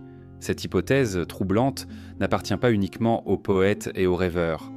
Elle s'infiltre dans les récits des anciennes civilisations, dans les traditions orales de peuples lointains et même dans certains questionnements scientifiques. Comme si, derrière le voile de l'histoire, une silhouette persistait, celle d'un monde avant le monde. Les mythes de la plupart des cultures semblent partager ce thème. Dans les textes sacrés de l'Inde, on parle de cycles cosmiques, de yugas successifs, où l'humanité naît, prospère, puis disparaît avant de renaître. Les Grecs racontaient pourquoi les âges de l'or, de l'argent, du bronze et du fer, succession de mondes détruits et recréés. Les traditions amérindiennes évoquent plusieurs soleils, chacun correspondant à un âge du monde effacé par un cataclysme. Même les récits bibliques laissent entendre qu'avant la création telle que nous la connaissons, il y eut un chaos primordial, un monde effacé par les eaux. Ces concordances en étonnantes posent une question. Pourquoi tant de cultures différentes décriraient-elles la Terre comme une scène où se succèdent les plusieurs humanités ? Les cataclysmes de la nature offrent une première réponse. Les tremblements de terre, les éruptions volcaniques, les déluges et les incendies de forêt laissent dans la mémoire des survivants une impression d'apocalypse. Transmis de génération en génération, ces souvenirs deviennent des récits de destruction totale. Mais une autre lecture est possible. Et si ces récits ne reflétaient non pas seulement des catastrophes locales, mais la mémoire déformée d'une véritable disparition d'un monde entier, d'une civilisation globale balayée par un désastre planétaire ? La fin de la dernière ère glaciaire nourrit cette hypothèse. Il y a environ 12 000 ans, les glaciers fondirent rapidement, provoquant une élévation brutale du niveau des mers. Des terres entières furent submergées, forçant des populations à migrer. Les archéologues retrouvent encore aujourd'hui les vestiges de Doggerland, une plaine fertile disparue sous la mer du Nord, ou de Sundaland, une vaste région aujourd'hui engloutie en Asie du Sud-Est. Ces événements bien réels auraient pu donner naissance aux mythes de continents disparus, tels que l'Atlantide de Platon ou le Mu du Pacifique. Mais peut-être n'étaient-ils pas seulement des métaphores de terre perdue, peut-être évoquaient-ils aussi la chute d'un monde civilisé dont nous n'avons gardé que des bribes. L'idée d'un monde avant le monde trouve aussi un écho dans les monuments les plus anciens. Göbekli Tepe, avec ses colonnes monumentales vieilles de plus de 11 000 ans, témoigne d'un savoir architectural et symbolique inattendu pour des communautés supposées encore primitives. Baalbek, Pumapunku, Sacsayhuaman et tant d'autres sites semblent appartenir à une continuité plus ancienne que les civilisations connues. Si l'on admet que ces fondations appartiennent à des cultures oubliées, alors l'hypothèse devient plus tangible. Nous ne serions pas la première grande humanité bâtisseuse, mais les héritiers maladroits d'un monde précédent. Les cartes impossibles, ces représentations anciennes montrant des côtes que leurs auteurs n'auraient pas dû connaître, renforcent encore ce soupçon. Elles suggèrent que des navigateurs très anciens avaient déjà sillonné le globe, peut-être avant que la glace ne recouvre certaines régions. Si tel est le cas, alors ces cartes sont les fragments d'un savoir rescapé, un héritage transmis à travers les siècles, incompris mais jamais totalement perdu. Le mécanisme denticitaire, retrouvé en mer Égée, offre un autre indice. Ce calculateur d'astronomie, daté de plus de 2000 ans, est si sophistiqué qu'il évoque une technologie perdue. Si un tel outil a pu survivre dans les profondeurs marines, combien d'autres, plus anciens encore, se sont désintégrés dans le temps ? Les matières périssables, bois, fibres, métaux fragiles, ne traversent pas les millénaires. Peut-être que des civilisations entières ont existé avant nous, mais qu'elles ont laissé des vestiges impossibles à préserver. Seules demeurent les pierres, et les pierres silencieuses ne racontent qu'une partie du récit. Certains scientifiques, sans aller jusqu'à parler de civilisations disparues, admettent la possibilité d'un effacement de mémoire dans l'histoire humaine. Des découvertes comme celle de Denisova, révélant l'existence d'espèces humaines inconnues jusque-là, rappellent que notre passé est plein de surprises. Pourquoi n'existerait-il pas aussi une humanité culturelle perdue dans le flux du temps, effacée par un cataclysme ou par la lente érosion de la mémoire ? L'hypothèse d'un monde avant le monde trouble parce qu'elle renverse notre vision rassurante du progrès. Nous aimons croire que l'humanité suit une ligne ascendante, de la pierre taillée à la conquête de l'espace, chaque étape effaçant la précédente. Mais si des civilisations avancées avaient là existé avant nous et s'étaient effondrées, cela signifierait que l'histoire n'est pas une montée, mais une succession de vagues. Une marée de cultures naissant, atteignant leur apogée, puis disparaissant dans l'oubli. Notre propre monde ne serait alors qu'une vague parmi d'autres, et rien ne garantirait qu'il ne subira pas le même destin. Les traditions ésotériques parlent de races racines, de cycles d'humanité. Selon ces récits, l'Atlantide n'était que la dernière en date d'une longue série de mondes disparus. Ces visions, même si elles n'ont pas de base scientifique, révèlent un sentiment universel, celui que notre présent n'est qu'un fragment dans une fresque plus vaste, dont les chapitres précédents ont été arrachés. Peut-être que cette intuition traduit une mémoire diffuse, portée dans nos mythes, dans nos rêves, dans nos peurs d'apocalypse. La question reste ouverte, insaisissable. Aucun vestige définitif n'atteste l'existence d'un monde avant le monde. Mais les anomalies, les mythes convergents, les monuments inexplicables, les cartes troublantes, composent une mosaïque intrigante. Comme si derrière la surface polie de l'histoire persistait une ombre, une silhouette effacée mais obstinée. L'hypothèse d'un monde antérieur ne cherche pas à remplacer l'histoire, mais à rappeler son incomplétude. Elle murmure que ce que nous croyons être le commencement n'est peut-être qu'une reprise, et que d'autres commencements ont déjà eu lieu, engloutis, dissous, effacés, mais pas totalement oubliés. Partout où l'on marche, il existe des pierres qui ne sont pas de simples fragments de nature, mais des pages closes, des livres que personne ne sait plus lire. Les monuments anciens, les stèles, les colonnes, les murs cyclopéens sont parfois considérés comme de simples vestiges architecturaux. Pourtant, pour qui prend le temps d'observer, ils apparaissent comme des bibliothèques de pierre. Non pas des bibliothèques pleines de mots écrits sur des parchemins fragiles, mais des archives indestructibles, gravées dans le minéral, silencieuses, patientes, attendant qu'un regard nouveau retrouve leur voix. À travers le monde, d'innombrables inscriptions ornent les pierres. Certaines, comme les hiéroglyphes égyptiens, ont fini par être déchiffrées. Mais d'autres restent muettes, défiant les linguistes depuis des siècles. L'écriture de l'Indus, par exemple, découverte sur des sceaux vieux de 4000 ans, n'a jamais livré son secret. Des symboles serrés, gravés avec soin, se répètent avec une logique évidente, mais nul ne parvient à comprendre la langue qu'ils portent. C'est comme si une bibliothèque entière était restée fermée, ses volumes intacts mais scellés à jamais. À l'île de Pâques, les tablettes Rongo-Rongo recèlent elles aussi un langage que personne n'a su traduire. Les habitants de l'île, déjà dévastés par l'arrivée européenne, n'ont pas transmis la clé de ce savoir. Chaque glyphe est une énigme. Silhouettes humaines stylisées, animaux, motifs géométriques. On suppose qu'il s'agissait de récits, de généalogies, de chants sacrés. Mais sans la clé, ces pierres demeurent de muettes, comme si elles avaient volontairement choisi de garder le silence. Même lorsque l'écriture est lisible, le message peut rester obscur. Les lignes du palenque maya, les codex aztèques, les stèles assyriennes révèlent couramment des récits où les dieux, les rois et les astres se confondent. La frontière entre mémoire historique et métaphore cosmique est floue. Ces bibliothèques de pierre ne transmettent pas seulement arquement des faits, mais des visions du monde entière. Pourtant, nous ne saisissons souvent que la surface, un nom, une date, une bataille. Le sens profond, lui, reste enfermé derrière un langage qui ne nous est plus familier. Certaines pierres ne portent aucun mot, mais sont elles-mêmes des livres. Les murs de Sacsayhuaman, aux blocs taillés comme des puzzles géants, témoignent d'un savoir géométrique perdu. Les statues de l'île de Pâques, dressées comme des sentinelles, composent une bibliothèque visuelle. Chaque figure est une phrase silencieuse, chaque orientation une allusion cosmique. Les temples de Malte, avec leurs spirales gravées dans le calcaire, forment une archive d'un symbolisme qui nous échappe. Ces pierres ne disent en rien, mais elles signifient tout. Il existe aussi des bibliothèques de pierres invisibles, encore enfouies. Les traditions anciennes parlent de salles secrètes, de chambres scellées sous les pyramides, de galeries remplies de tablettes en argile ou en métal, perdues dans le sable et le temps. Les Grecs anciens évoquaient la bibliothèque d'Alexandrie comme le lieu où étaient rassemblés les savoirs du monde connu.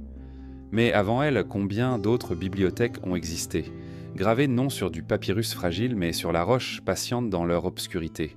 Si elles existent encore, elles demeurent en muettes, protégées par des couches de terre que personne n'a encore osé ou su soulever. Les bibliothèques de pierre posent une question essentielle. Pourquoi l'humanité a-t-elle choisi la pierre comme support du savoir ? Le papyrus, la peau, le bois, tous périssant. Mais la pierre endure. Elle ne garde pas la souplesse d'un récit détaillé, mais elle préserve l'essentiel, les symboles, les visions, les structures. Peut-être que ceux qui gravaient dans la roche savaient que le temps dévorerait tout, sauf ce qui est inscrit dans le minéral. Ils voulaient laisser une trace indestructible, un témoignage pour des générations futures qu'ils savaient lointaines. Pourtant, cette stratégie a un prix, car si la pierre survit, son langage se fossilise. Quand la clé se perd, la bibliothèque se referme. Les inscriptions deviennent des énigmes, les reliefs des mystères, les orientations des hypothèses. Ainsi, ce qui devait transmettre se transforme en silence. La mémoire persiste, mais elle se tait, comme un livre intact dont on a perdu la langue. Certains chercheurs affirment que l'architecture elle-même est une forme de langage. Les proportions, les alignements, les choix de matériaux seraient autant de phrases codées. Les temples égyptiens, par exemple, ne seraient pas seulement des lieux de culte, mais des livres de pierre où chaque dimension correspond à un savoir astronomique ou spirituel. Les ziggourats mésopotamiennes, elles, seraient des schémas du cosmos gravés dans la brique crue et la pierre. Si tel est le cas, alors chaque monument ancien est une bibliothèque à déchiffrer, un texte dont nous ne comprenons plus l'alphabet. Le mystère s'épaissit encore lorsqu'on considère la récurrence des symboles. Spirales, cercles, lignes parallèles, figures anthropomorphes stylisées apparaissent partout, dans les grottes paléolithiques, sur les temples mégalithiques, dans les écritures sacrées. C'est comme si une même bibliothèque, fragmentée et dispersée, se retrouvait sur tous les continents. Un langage universel, muet, mais inscrit dans la pierre depuis des millénaires. Cette convergence laisse penser qu'il existait autrefois une source commune, un fond de symboles partagé par l'humanité entière, aujourd'hui oublié. Et si les bibliothèques de pierre n'étaient pas seulement des archives, mais des messages adressés à nous, les héritiers du futur, peut-être que les bâtisseurs savaient qu'un jour leur monde disparaîtrait, que leurs paroles seraient effacées, mais que la pierre, elle, survivrait. Ils ont donc confié à la roche ce qu'ils ne pouvaient trop préserver autrement. Mais sans la clé, leurs messages deviennent pour nous un murmure incompréhensible, un chant muet qui nous appelle sans jamais se livrer. Ce silence n'est pas vide, il agit sur nous comme une présence. En marchant parmi les stèles, les temples et les dolmens, on ressent que quelque chose est dit, mais que le sens nous échappe. C'est ce sentiment qui nous trouble, l'intuition qu'une connaissance immense, un récit complet, dort dans ces bibliothèques de pierre, mais que nous n'avons plus les moyens de le lire. Elles sont là, ouvertes, visibles, palpables, et pourtant closes. Comme si la Terre elle-même avait décidé de garder ses secrets, en nous laissant seulement les ombres d'un savoir effacé. Il existe des découvertes qui ne trouvent pas leur place dans les vitrines des musées, ni dans les manuels scolaires. Des objets, des structures, des traces qui semblent trop anciens, trop sophistiqués ou trop inexplicables pour s'intégrer dans la trame officielle de l'histoire. Ces vestiges, que la science observe parfois d'un œil prudent, finissent souvent relégués dans les marges, catalogués comme anomalies, curiosités ou erreurs d'interprétation. Pourtant, leur silence obstiné intrigue, et leur existence seule nous oblige à interroger nos certitudes, car ce que la science hésite à nommer révèle peut-être un pan oublié du récit humain. On parle souvent de ces objets hors de leur temps, ces artefacts impossibles qui surgissent là où ils ne devraient pas être, des géodes brisées qui laissent apparaître un objet métallique, des couches de charbon renfermant une poterie, des sédiments anciens conservant l'empreinte d'un outil. Le plus célèbre reste le mécanisme d'Anticythère, retrouvé en 1901 au large de la Grèce. Ce calculateur astronomique, qui est composé de rouages complexes, prouve que des connaissances mécaniques de très avancées existaient bien avant que nous ne pensions les avoir inventées. Si cet objet avait été trouvé seul, sans contexte maritime, peut-être aurait-il été écarté comme une supercherie. Mais son authenticité ne fait aucun doute, et il témoigne de ce que d'autres vestiges comparables ont peut-être été perdus ou ignorés.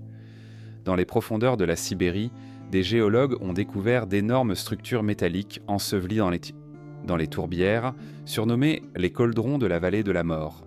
Personne ne sait vraiment de quoi il s'agit. Les récits locaux parlent d'artefacts laissés par une civilisation ancienne, ou d'armes venues d'un âge oublié. Les analyses dont sont rares, les preuves fragmentaires, mais le mystère demeure. Ces vestiges sont-ils naturels, ou bien la trace d'un savoir perdu ? En Bolivie, à Pumapunku, des blocs de pierre parfaitement taillés et emboîtés définent encore les archéologues. Leur géométrie précise, presque industrielle, évoque des techniques de découpe que nous aurions du mal à reproduire avec nos outils modernes. Les Incas, pourtant grands bâtisseurs, ne revendiquaient pas l'origine de ces pierres. Pour eux, elles venaient d'un passé plus ancien. Et la science, faute d'explications claires, hésite à leur attribuer un nom définitif. S'agit-il de l'œuvre d'un peuple oublié, ou bien de la manifestation d'une maîtrise que nous sous-estimons ? Les vestiges énigmatiques ne sont pas tous monumentaux. Certains tiennent dans la paume d'une main. De minuscules figurines trouvées dans des couches préhistoriques dont la finesse semble dépasser les moyens de l'époque. Des traces peu gravées sur des os, interprétés par certains comme des calendriers lunaires, des cartes anciennes, comme celle de Piri Reis, qui semblent vraiment contenir des informations géographiques impossibles. Chacun de ces fragments est une énigme. Pris isolément, ils peuvent être écartés. Mais leur accumulation forme une rumeur persistante. Il manque quelque chose à notre récit. Ce qui trouble le plus, c'est que ces vestiges sont souvent connus depuis longtemps, mais laissés dans une zone d'ombre. Les archéologues les mentionnent puis passent à autre chose. Les musées les rangent dans des réserves. Les savants prudents évitent de les mettre en avant de peur d'alimenter des spéculations sans fondement. Pourtant, ces fragments refusent de disparaître. Ils sont comme des pierres dans la chaussure de l'histoire, rappelant que notre vision du passé repose sur des choix, ce que nous décidons de retenir et ce que nous décidons d'ignorer. La science n'est pas ennemie de ces vestiges. Elle avance par hypothèses vérifiées, par preuves accumulées. Elle ne peut pas s'autoriser à bâtir un récit sur des anomalies isolées. Mais en refusant de les nommer, elle les laisse à l'ombre, où ils nourrissent d'autres récits, parfois fantaisistes, parfois visionnaires. Et si une partie de la vérité se trouvait entre les deux ? Ni dans le rejet catégorique, ni dans l'acceptation aveugle, mais dans l'exploration patiente de ces fragments troublants. Il faut aussi comprendre que la mémoire humaine est sélective. Beaucoup de vestiges se sont perdus à jamais. Le bois, les fibres, les métaux fragiles disparaissent avec le temps. Ne survivent que la pierre et quelques alliages résistants. Alors, imaginez que les rares objets que nous retrouvons représentent en somme toute la complexité des mondes passés, est illusoire. Ce que nous appelons anomalies pourraient être les derniers survivants d'une immensité disparue. Des témoins isolés qui, arrachés à leur contexte, paraissent absurdes, mais prenaient sens dans un ensemble que nous ne verrons jamais. Le plus étrange est que ces vestiges semblent nous parler malgré leur mutisme. Ils nous rappellent que nous ne savons pas tout, que l'histoire humaine n'est pas un récit achevé, mais une mosaïque incomplète. Chaque anomalie est une fissure dans la chronologie, une invitation à envisager que d'autres mondes ont existé avant le nôtre. Non pas des mondes mythiques seulement, mais des humanités réelles, bâtisseuses, inventives, effacées par le temps. En observant ces vestiges, on ressent une étrange impression, celle de se tenir devant une porte close. Derrière, il y a un savoir, un récit, une civilisation peut-être. Mais la clé manque. Alors nous restons face au silence, réduits à des hypothèses. Et ce silence lui-même devient une part du mystère. Car ce que la science hésite à nommer ne disparaît pas. Cela hante, cela persiste, cela appelle. Peut-être est-ce là leur rôle véritable, non pas prouvé, mais dérangé. Ces vestiges ne nous livrent pas des certitudes, mais des questions. Ils nous forcent à admettre que l'histoire est fragile, que nos certitudes sont provisoires. Ils chuchotent que sous les strates du temps, il reste des continents entiers de mémoire que nous n'avons pas encore explorés. Il existe dans les récits anciens des images de cataclysmes, de déluges, de feux, de terres englouties et de montagnes effondrées. Pendant longtemps, ces histoires furent d'être reléguées au rang de métaphores, d'allégories religieuses ou de légendes poétiques. Mais à mesure que la science géologique progresse, une étrange convergence apparaît. Certains événements décrits dans les mythes ressemblent de manière troublante à des phénomènes naturels aujourd'hui attestés. C'est comme si la mémoire humaine avait enregistré, sous forme de récits symboliques, des bouleversements géologiques réels. Alors, à quel point les mythes et la géologie se rejoignent-ils ? Le mythe du déluge est sans doute le plus universel. De la Bible au récit sumérien d'Utnapishtim, en passant par les traditions grecques, indiennes, chinoises, aborigènes et amérindiennes, partout le monde se souvient d'une inondation gigantesque qui effaça une humanité pour en faire naître une autre. Or, les géologues confirment qu'à la fin de la dernière glaciation, il y a environ 12 000 ans, le niveau des mers monta de manière spectaculaire. Des plaines entières furent submergées, des îles disparurent, des populations furent contraintes à l'exil. Des événements plus ponctuels, comme la rupture de barrages glaciaires ou d'immenses tsunamis, auraient pu frapper certaines régions avec une violence inouïe. Est-ce là l'origine du mythe universel du déluge, une mémoire collective de catastrophes maritimes réelles transfigurées en récits sacrés ? Les volcans, eux aussi, semblent présents dans les légendes. Les Grecs racontaient l'histoire de l'île de Terra, détruite par la colère des dieux. Les fouilles archéologiques ont confirmé l'éruption cataclysmique de Santorin au 2e millénaire avant notre ère, qui anéantit la civilisation minoenne. Les récits mayas parlent de montagnes de feu et de cendres, les japonais de dragons souterrains déchaînés. Tous évoquent encore les mêmes visions de lave, de fumée et d'effondrement. Derrière ces images mythiques, on reconnaît les grandes éruptions volcaniques qui marquèrent dans les populations, parfois au point d'effacer des cultures entières. Les séismes, eux, trouvent leur reflet dans les histoires de terres englouties. L'Atlantide de Platon est décrite comme ayant sombré en une nuit frappée par des secousses et des raz-de-marée. Les traditions amérindiennes parlent de terres qui se fendirent et disparurent dans les eaux. Aujourd'hui, nous savons que les tremblements de terre et les tsunamis peuvent remodeler brutalement un paysage, engloutissant des villes entières. Les côtes du Japon, de l'Indonésie ou de l'Amérique du Sud en portent encore la mémoire récente. Ces catastrophes, vécues il y a des millénaires, ont pu laisser dans l'esprit des peuples une empreinte assez forte pour se transformer en mythe. Mais la convergence entre mythe et géologie ne s'arrête pas au cataclysme. Les récits de continents disparus, comme l'Atlantide ou Mu, pourraient aussi correspondre à des réalités géologiques. Doggerland, cette vaste plaine fertile qui reliait autrefois l'Angleterre à l'Europe, a bel et bien été engloutie par la montée des eaux. Sondaland, en Asie du Sud-Est, était un continent étendu avant que les mers ne l'avalent. Les habitants de ces régions, contraints à l'exode, ont peut-être transmis à leurs descendants le souvenir de leurs terres perdues, transformées en récits de royaumes engloutis. La géologie moderne révèle aussi des événements dont les échos se retrouvent dans les récits anciens. L'impact d'un astéroïde au Yucatan, il y a 65 millions d'années, a causé la disparition des dinosaures. Bien avant que l'homme n'existe, ce cataclysme avait marqué la Terre. Mais d'autres impacts plus récents, comme celui supposé en Amérique du Nord il y a environ 12 000 ans, pourraient avoir frappé des populations humaines. Certains chercheurs associent cet événement à la disparition soudaine de la mégafaune et à des traces de feu gigantesques dans les couches géologiques. Or, les traditions de nombreux peuples parlent de feux venus du ciel, de soleils multiples, d'étoiles destructrices. Et si ces récits étaient bas les souvenirs transformés d'un impact céleste? Même les montagnes ont leur part de mythes. Beaucoup de cultures racontent l'histoire de sommets sacrés, jadis accessibles, aujourd'hui perdus dans les glaces ou transformés par le temps. L'Himalaya, l'Ande, les Alpes, toutes ces chaînes portent des récits de dieux, de batailles, d'ascensions interdites. Derrière le voile poétique, on devine la mémoire des glaciers qui avançaient et reculaient, remodelant les paysages, créant des vallées, des lacs, des passages effacés. Les anciens témoins de ces bouleversements n'avaient pas nos outils scientifiques pour les comprendre. Ils les traduisirent en récits mythiques, mais ils en gardèrent la vérité géologique essentielle. La Terre est mouvante, changeante, jamais figée. La science contemporaine a tendance à séparer le mythe du fait. Pourtant, de plus en plus de chercheurs reconnaissent que les mythes peuvent être des archives de la mémoire humaine, des récits codés de phénomènes réels. Le langage poétique masque les détails, mais conserve l'essentiel. L'histoire du déluge n'est pas une invention. Elle est le souvenir transfiguré d'inondations réelles. Les récits de terres disparues ne sont pas de simples légendes. Ils sont la mémoire de continents submergés.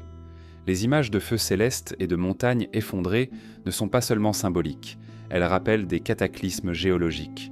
Ce rapprochement change notre manière de lire les récits anciens. Plutôt que de les considérer comme de simples contes, nous pouvons les voir comme des témoignages d'événements vécus, conservés sous une forme poétique pour traverser le temps. Ils deviennent alors des archives parallèles où l'histoire humaine et la mémoire géologique se superposent. Ce qui fascine, c'est que ces mythes, même transformés, gardent une force intacte. Ils éveillent en nous une inquiétude profonde, car ils rappellent que ce qui arriva hier peut arriver demain. Les déluges, les feux, les tremblements de terre, les chutes d'astéroïdes, tout cela n'appartient pas seulement au passé. Ce sont des réalités toujours possibles, inscrites dans la dynamique de la Terre. En ce sens, les mythes ne sont pas seulement des souvenirs, mais aussi des avertissements. Ainsi, lorsqu'on lit les récits anciens à la lumière de la géologie, on comprend qu'ils ne sont pas des illusions, mais des miroirs déformés du réel. Ils nous disent, à leur manière symbolique, ce que la Terre elle-même répète depuis des millions d'années. Rien n'est stable, tout peut basculer, et chaque monde porte en lui la mémoire d'un effondrement. Les déserts semblent vides, mais leur silence n'est pas celui du néant.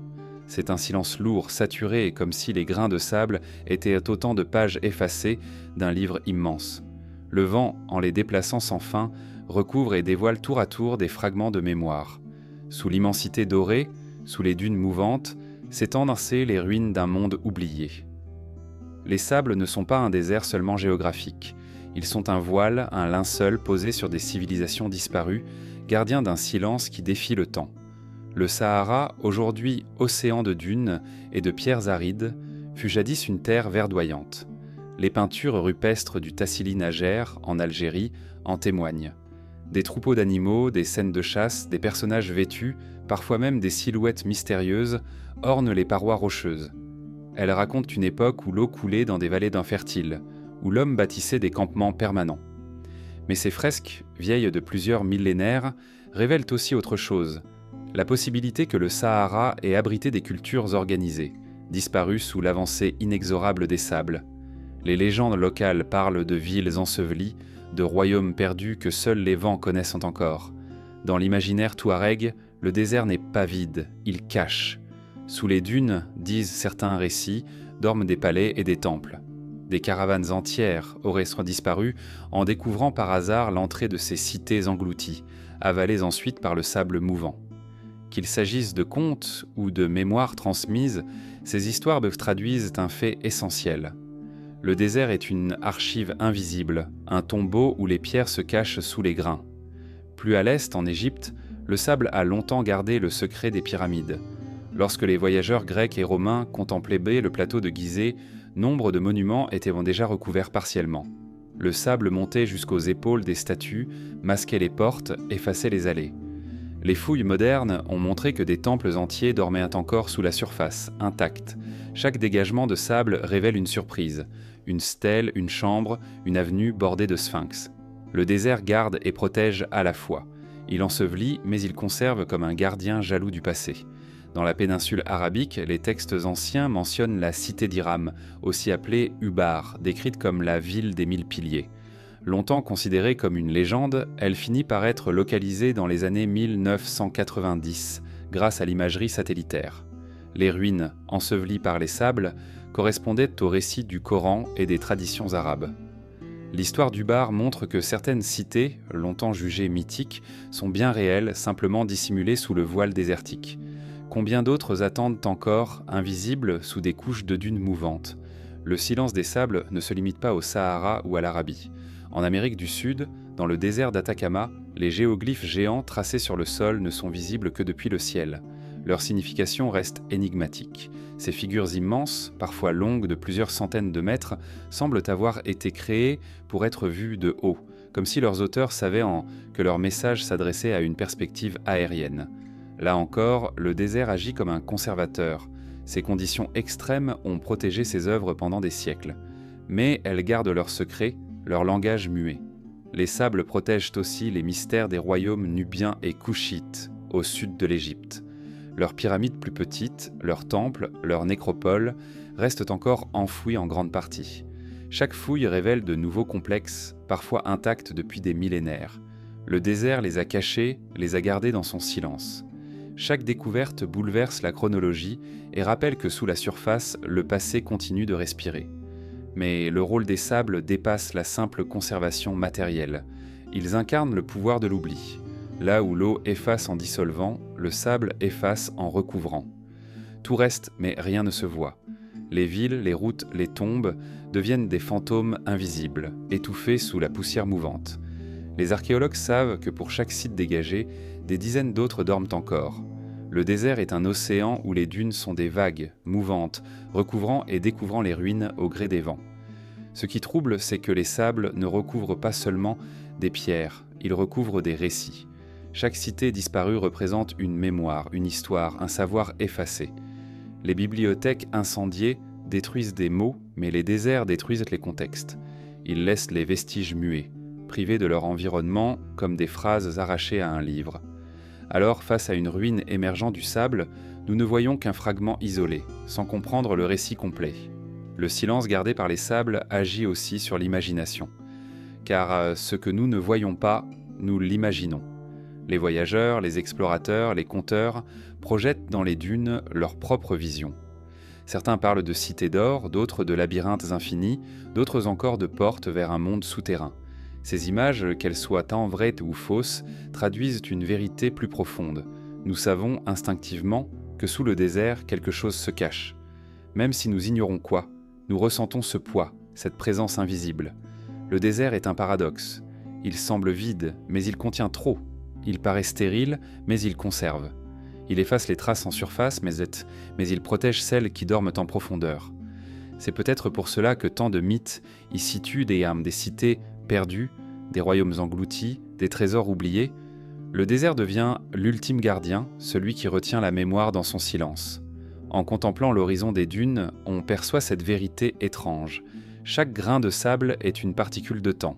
Et tous ensemble, ils forment une mer qui recouvre l'histoire, une mer sans eau mais pleine de mémoire. Ce silence n'est pas un vide mais un langage que nous ne savons pas encore déchiffrer et qui peut-être ne se révélera que lorsqu'une nouvelle tempête découvrira un fragment oublié, une porte entr'ouverte, une cité surgissant de l'oubli.